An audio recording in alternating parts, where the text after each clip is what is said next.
Are you tired of going to the gym and not knowing where to start? You should be treating legs today, but there's so many different options to choose from that you feel overwhelmed. So you walk on the gym, you think to yourself, oh, hey, this machine works out legs, so you do a couple reps of that, and then you go to another machine after getting bored for a couple reps, and then you do some more, exercises for your legs, and then you think to yourself, hey, I'm already here, I'll do some back today as well. And then you do that, and then you leave the gym feeling unaccomplished. Well, after watching this video, that's going to end today because I have 3 exercises that's going to cover you from head to toe with different variations. Hey, what's going on, guys? My name is Paul, exercise science major. I've been training for the past 10 years now, or almost 10 years, and I understand how hard it is to be a beginner. So I'm going to try to do my best to keep things simple, but as informative as possible. Now, the first exercise is going to be the barbell squat. Now, squatting is an absolutely fundamental movement. There's no way of getting around it. Think about how many times a day you sit down and stand back up. Odds are, as you're watching this video, you're sitting down right now, and then once you get up, I hope you're still watching this video or another video of mine, whichever one you want. Now, when it comes to the squat, the first muscle you think about is your quads. Now, there's other muscles that are being used as well. Now, your quads is a primary muscle, so it's one of the muscles that's going to be working the hardest during the squat. But you also have 2 other primary muscles, which are your hamstrings and glutes. And then you have secondary muscles as well that aid the primary muscles, such as your adductors or your inner thigh muscles. You have your calves. You also have your rectus spinae or your low back, and you have your hip flexors as well. And then you have your stabilizing muscles, your upper back muscles, your traps, your rhomboids, and your delts for placing the bar at the base of your neck, or the rear delts. More in bar positioning later on, so stick around for that. Now, when you think about it, when you're squatting, you're basically working out your entire body essentially. Now, the great thing about the squat is based on the squat depth, your foot positioning and bar positioning is going to activate certain muscles more or less. Now, the deeper you squat, that's going to activate more of your glutes and hamstrings. Now, as far as your foot positioning, a wider stance is going to activate more of your inner thigh muscles, your adductors, your glutes and hamstrings, and a more narrow stance is going to activate more of the quads, because when you have a more narrow stance, that's going to require more knee flexion. Now, when it comes to the bar position, you have the high bar position and the low bar position. Now, we're going to go over the high bar position first. Now, when it comes to the high bar position, that's basically having the bar at the base of your neck or on your traps. That's going to cause your torso to be more upright, which is going to cause more knee flexion, and then more knee flexion is going to activate more of the quads. So high bar positioning means more quad activation. Now, you have the low bar positioning, which is having the bar placed on your rear delts. That's going to cause your torso to lean more forward, and due to that torso leaning more forward, that's going to cause a more hip dominant movement, which is going to activate more of your hip extensors during the squat, which means that your glutes and hamstrings are going to be more activated during a low bar positioning. So high bar is more quads, low bar positioning is going to be more glutes and hamstrings. And when you go for a more narrow stance during the squat, that's going to require more ankle mobility. So one thing that you could do if you don't have that ankle mobility yet, and your training, is to place a couple of plates underground, have your heels sit up on them, and then you squat. It's going to give you more ankle mobility. It's going to allow you to squat more deeper to get more of that quad activation. As you can see here on the left here that I'm showing you, without the plates being placed on the ground, I'm struggling to go all the way down to where my thighs are parallel to the ground. But on the right, you see that, hey, I have the plates on the ground, on my heels on them, and you can see I have a more better flow, more better squat than not having the plates on the ground. So, Paul? Oh, who is this? Don't mind me. Just here for the viewer to clarify some things here and there. So how can I help? You just said a wider stance and low bar activates more glutes and hamstrings. If you combine a wide stance with a low bar squat, does that activate the glutes and hamstrings more than a low bar squat with a more narrow stance? Well, short answer is yes, based on biomechanics. Okay, cool. Now, are there things people should be aware of when it comes to the high and low bar squat? Well, any mobility issues at the hips, ankles, or shoulders is going to require you to focus on that more. So I would advise you to focus on mobility first before starting the barbell squat. And any kind of knee or low back problems, I would advise you to not do the barbell squat and focus on other options such as your box squat as well as your goblet squats. Got it. Thanks, Paul. Shall we go to exercise 2?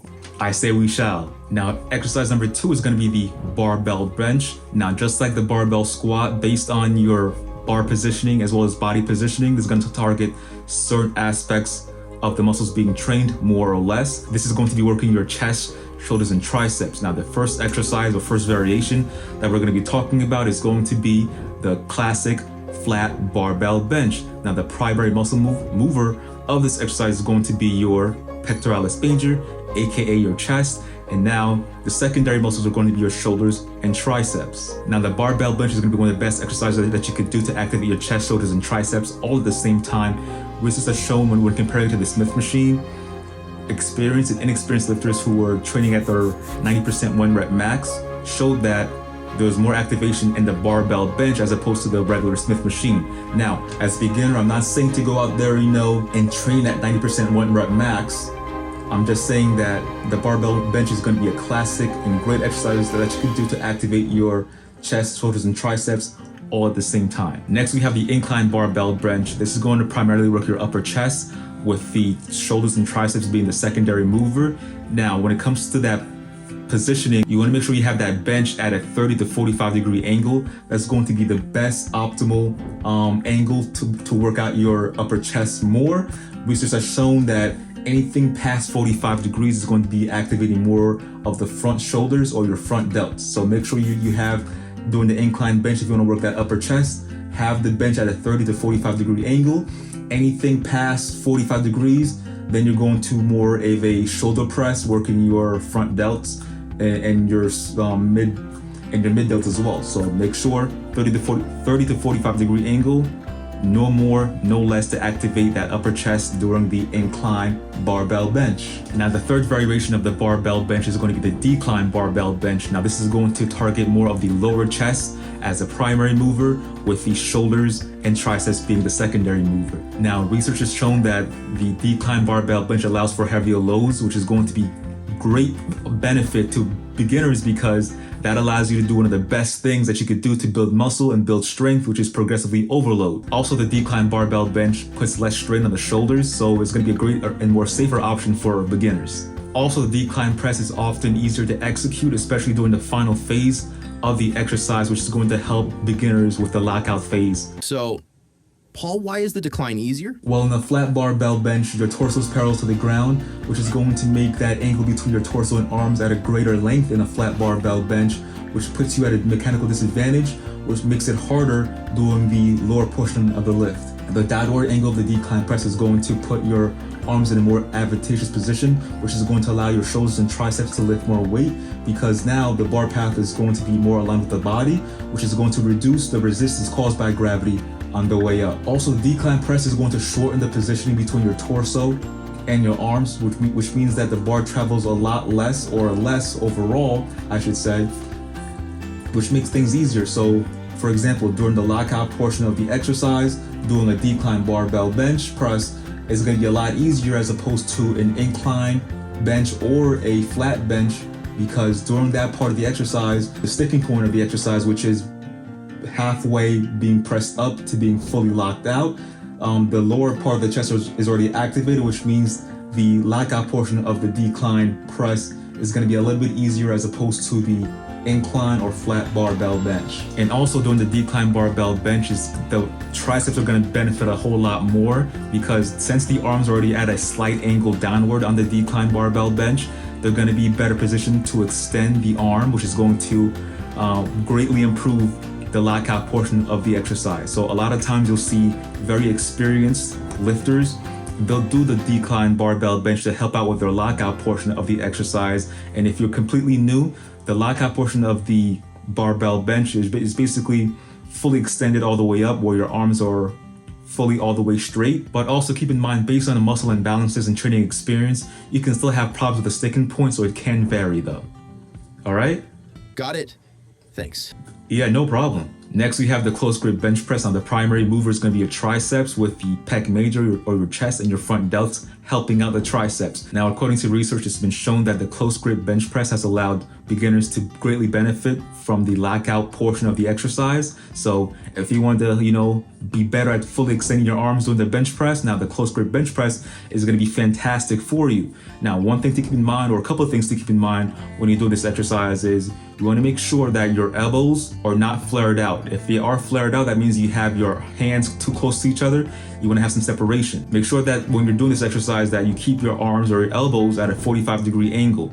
Anything more than that is not good for your shoulders. And you want to make sure you maintain a neutral wrist positioning where it's not too far extended back, because having weight with in your hands with your wrist fully extended back, it's not good for your wrist. So you want to make sure have a neutral wrist positioning. And that's for basically every single barbell exercise that you do when it comes to the bench press. Whatever variation that you're doing, you want to make sure you have a neutral wrist position. Now, the next exercise is going to be the wide grip barbell bench. Now, this is going to primarily work the outer portion of your chest, along with the triceps and shoulders being a secondary mover. Now, research has shown that the wide grip barbell bench has allowed people to achieve more strength gains, which is going to allow beginners to make their chest a little bit wider and have an overall better development. Now, when it comes to that wide grip barbell bench, we don't want to be excessive with the wide grip. You want to make sure the rule of thumb is going to be when the bar is at your chest level, you want to make sure that your hands are slightly outside your elbows. And you also want to make sure that your elbow is not flared out.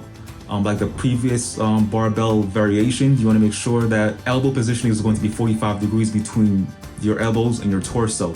Anything wider than that, you start putting strain on your shoulders, which is not a good thing. And also, you want to make sure neutral wrist positioning to avoid any kind of wrist injury as well. Next, we have the pause barbell bench. Now, during this exercise, you're going to be primarily working the chest along with your front delt, with the triceps being a secondary mover. Now, when you're doing this exercise, the key thing is going to be when you go down and with that bar towards your chest, you want to make sure that the bar never touches your chest. You want to pause there for a second or three and then come back up.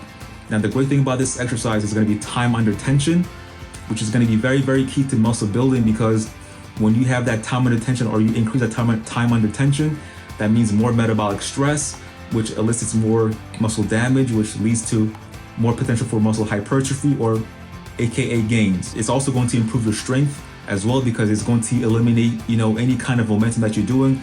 A lot of times you'll see people, they're bouncing the bar off their chest during the bench press. That's basically just ego lifting. You want to make sure you have full and total control of the bar when you're doing any kind of exercise, but in particular, this pause barbell bench is going to force you to have more control and more stability. And it's going to increase your stability and strength during this exercise, because pausing it is going to take out momentum completely out, which is going to improve your strength and your stability. Next, we have the reverse grip barbell bench. This is going to primarily work the upper chest along with your front delts, with your triceps being a secondary mover. Now, with this exercise, the grip is going to be very, very important. Now that you have the grip on the opposite end now, or reverse grip, like it's like an underhand grip, you want to make sure that your elbows are in a neutral positioning. Having your elbows extended is going to be very, very bad for your wrist. So make sure that wrist is in a neutral position. Also, when it comes to the grip width, you want to make sure that it's not too wide. And one way you make sure it's not too wide is to have your elbows at a 45-degree angle. If your elbows are greater than at a 45-degree angle compared to your torso, that means your grip is too wide. And having a too wide of a grip is going to put too much strain on those shoulders, and we don't want that. My bad, Paul. So what if a beginner is not comfortable or feel like they're ready to do the barbell bench? Yeah, no problem. They can definitely use a Smith machine to start off with. That's going to help you with the stability. When you do use the Smith machine, you don't have to worry about, having stability or anything like that. The Smith machine takes care of all of that. So if you're not ready as a beginner to do any of these exercises to start off with, that's completely fine. I'm just talking about these, variations as possibilities in the future, or things that you can add onto doing your current exercises right now. So don't feel pressure to do these exercises right off the bat. Get comfortable with the Smith machine first, and then as you feel more comfortable, you feel like you're getting stronger, you feel like you're getting more developed, then you can go ahead and do these other exercises that I'm talking about right now. So don't feel pressured to do these exercises right off the bat. I'm not saying that. This is just to show you the possibilities of things that you can do or add to your current training regimen. So as you're learning all of this, you can use the Smith machine to learn how to do proper form and things of that nature. So again, do not feel pressured to do these exercises as a beginner. These are just possibilities that you can think of in the future, or maybe you can tack on a couple of things or a couple of variations, and as you get more comfortable again, you can add more. I am not by all saying to go out and doing all these exercises and go crazy. These are just options to think about now, and if you're not ready, for the future. Now, before we go to the next exercise, I hope you saw one pattern between the first and second exercise variations. And that pattern was they all involved multiple muscle groups all at the same time, which is known as compound movements. And one of the great things about compound movements is it's going to allow you to be more efficient and spend less time at the gym. Now, the fact that you're using more muscles is going to allow you to use heavier weight. Now, using heavier weight is going to allow you to get some strength gains, and after strength gains, that's when the hypertrophy kicks in. So compound movements are going to be a beautiful thing for muscle hypertrophy because it allows you to use heavier weight, which means you get stronger, and after you get stronger, that's when the gains or muscle hypertrophy kicks in. And the ability to gradually increase weight with compound movements is going to allow you to apply the principle of progressive overload, which is going to be key in muscle hypertrophy, aka muscle gain. So keep that in mind. And it's also been shown that compound exercises has been shown to greatly increase the hormonal response. So increase testosterone, increase growth hormone, which play an important role in muscle gains and muscle hypertrophy. So keep that in mind. Keep doing your compound movements, guys. Research has shown that it's beneficial. So keep on doing it. If you haven't started yet, get going, guys. Don't miss out on those gains. I know that was kind of cheesy. I apologize, but what's not cheesy though is research telling us that compound movements builds muscle. So get to it, guys. Also, guys, as a beginner, compound movements are going to be the foundation of muscle building because they mimic so much of everyday life as everyday movements, such as your squatting, pushing, and pulling, which is going to help with, injury prevention as well, which is going to allow you to, do more and scale and increase that intensity over time. So compound movements, they are the foundation of every single workout program, no matter what you're doing. Again, they mimic everyday movements, your squatting, pushing, and pulling, which is going to help with your injury prevention and building strength. And if you don't get injured and you're building strength, that's going to allow you to get more gains over the long term. So get those compound movements going. And am I even saying it right? Compound movements going, guys. So that way you can get to where you want to be from a strength perspective and then from a size perspective. Exercise number 3 is going to be the one-arm bell bar row. This is going to be the first exercise that's going to be a unilateral movement, which is just fancy terms for working on one side of the body. Now, the beautiful thing about unilateral movements is going to expose any kind of muscle imbalances. It's going to fix them, so that way we can overall develop, both sides of the back evenly over time. Now, research has shown that unilateral training helps when it comes to strength and size of the weaker side, which is going to help with overall symmetry of both sides of the body. So we don't want any kind of muscle imbalances or any kind of asymmetry, and unilateral movements is going to help fix those two things. You also get improved stability and core activation. Now, the fact that you're using one side of the body at a time is going to force the body to engage the core more to stabilize yourself, as opposed to using bilateral exercises or exercises that work both sides of the body at the same time. Now, studies have shown that when it comes to one-arm barbell rows, it's been shown to increase greater muscle activation that's going to overall improve posture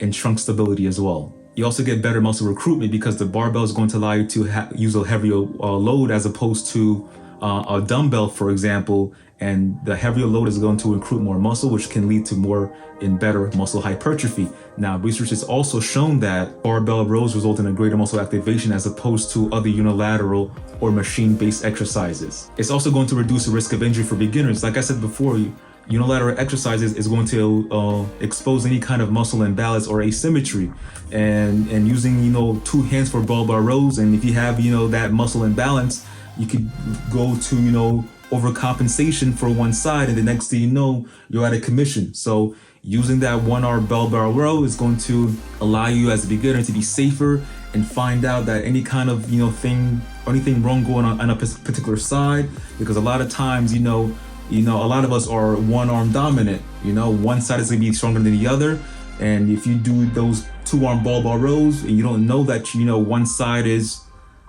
stronger than the other, then you're at more risk for injury. And using that one-arm barbell row is going to prevent that, and it's going to show you if one side is weaker than the other, which is going to reduce your risk of injury. And this unilateral based exercise is going to promote better muscle development because studies have shown that unilateral exercises in beginners greatly improve the muscle development as opposed to bilateral movements. So if you want to get that proper muscle gains overall, you can do some bilateral exercises, but sometimes it's better to start with that unilateral exercise, and the one-arm bell-bar row is going to be a great alternative to any kind of bilateral back exercises that you're currently doing. Not to say that, don't do bilateral exercises, but incorporate some unilateral work to expose any kind of imbalance or asymmetry. Now, the one thing about this exercise is as you start doing it, a lot of times what can happen is you can start to have momentum,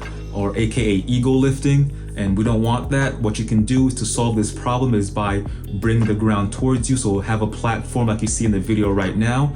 Bring the ground towards you, and then as you straighten your arm, you're gonna rest the barbell on the platform, pause for 1 second, and then pull back up, and then pull down again, and then pause for 1 second, then pull back up. That's going to stop that momentum that you're using once you get tired. And also, a lot of times or sometimes people start to feel, some lower back discomfort, and having that platform raising the ground towards you is going to prevent that forward momentum or that ego lifting, as well as any kind of lower back discomfort as you start getting tired during the exercise. Now, if you're still watching, you're probably wondering, what's up? What's going on? This guy hasn't, talked about how many sets and reps I should be doing so I can, start doing these exercises. And don't worry, I got you covered. That this was done on purpose. Not really.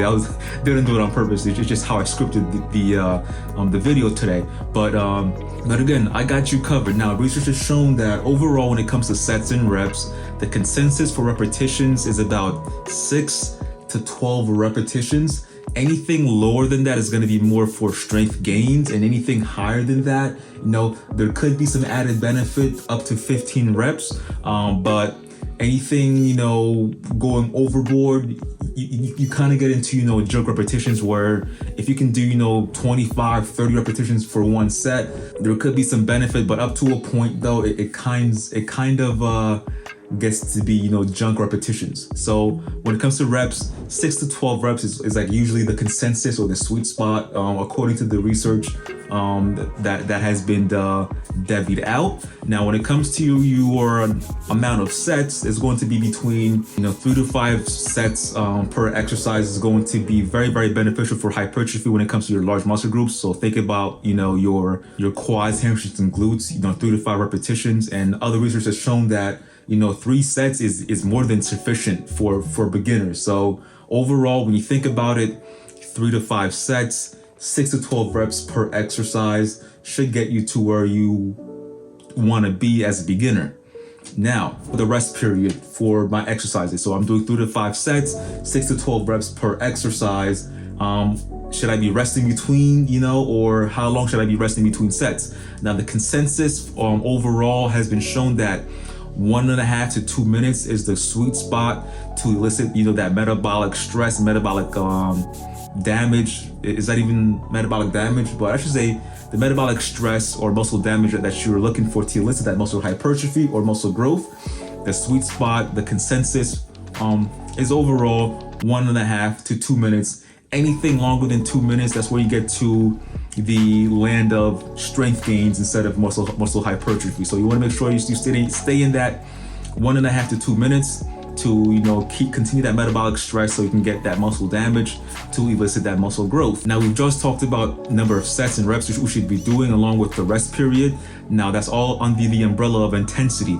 Now, another aspect of intensity to be cognizant about is the percentage of 1 rep max that you should be in to elicit muscle growth. Now, research has shown that, now before I get started with that, actually, 1 rep max is the amount of weight that you can properly do with proper form for 1 repetition. Now, research has shown that you should be working 75% of 1 rep max that you should be training in. Now, as a beginner, I'm not saying to go, plop, weight on your back, on your chest, and start pulling crazy amounts of weight to figure out what your 1 rep max is. Now, if you're very technical and you're very, very curious about, how to calculate your 1 rep max as a beginner or overall, without, you know, going crazy or you know, pushing yourself to the limit, what you can use is something that's called the Epley equation. Now, this equation is calculated by 1 rep max is equal to the weight lifted plus 1 plus the number of reps divided by 30. Now, the thing to keep in mind with this exercise, when you're plugging in the number of reps, try to go for a weight that you could do no less than 5, but no more than 10. So you want to be between 5 and 10 to get the most accurate reading.